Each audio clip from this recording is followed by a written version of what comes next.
قال للنبي صلى الله عليه وسلم اقرأ علي القرآن فقلت يا رسول الله أقرأ عليك وعليك أنزل قال إني أحب أن أسمه من غيري فقرأت عليه سورة النساء حتى جئت إلى هذه الآية فكيف إذا جينا من كل أمة بالشهيد وجينا بك على هؤلاء شهيدا قال حسبك الآن فالتفت إليه فإذا عيناه تذرفان رواه البخاری في کتاب التفسیر۔ اس حدیث پاک کو امام بخاری رحمۃ اللہ علیہ اس جگہ پر لائے ہیں جہاں پر قرآن کی آیت کی تفسیر بیان کی گئی ہے، کتاب التفسیر کے اندر۔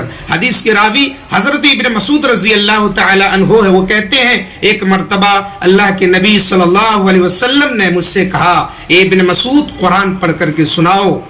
صحابہ کرام موجود ہیں، محفل لگی ہے، اللہ کے نبی نے اس محفل میں، اس مجلس میں مجھ سے کہا، ابن مسعود قرآن پڑھ کر کے سناؤ۔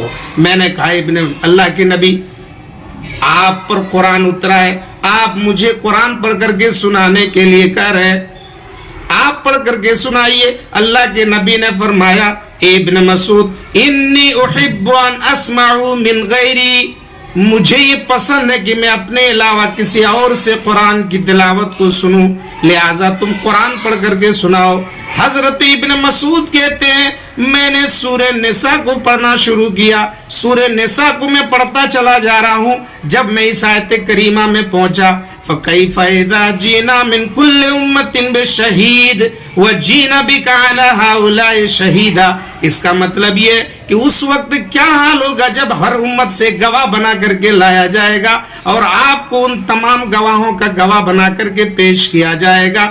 تو اللہ کے نبی کہنے لگے، اے ابن مسعود اب بس کرو، اب آگے مت پڑھو، حسبک الآن، اے ابن مسعود رک جاؤ۔ میں نے نبی کی طرف مڑ کر کے دیکھا، فَإِذَا عَيْنَاهُ تَذْرِفَانِ، اللہ کے نبی کی دونوں آنکھوں میں آنسو بھرے ہوئے ہیں، اللہ کے نبی رو رہے ہیں۔ میرے اسلامی بھائیوں، اس حدیث سے مجھے یہ کہنا ہے کہ نبی کی محفل ایسی ہوتی تھی جہاں قرآن پڑھا جاتا تھا، اللہ کے نبی قرآن سن کر کے رونے لگتے تھے، صحابہ کرام قرآن سن کر کے رونے لگتے تھے۔ ان کو یہ معلوم تھا کہ اللہ کو یہ آنسو پسند ہے۔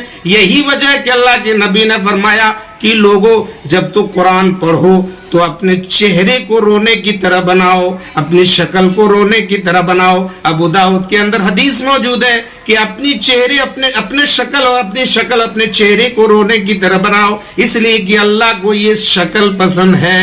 لہٰذا میرے محترم ناظرین، اگر آپ سن رہے ہوں تو آپ بغور سماعت فرمائیں اور آپ غور کریں کہ اللہ تعالیٰ کو یہ آنسو کس قدر پسند ہے، لہٰذا آپ روئیں، قرآن پڑھیں تو پڑھ کر کے روئیں۔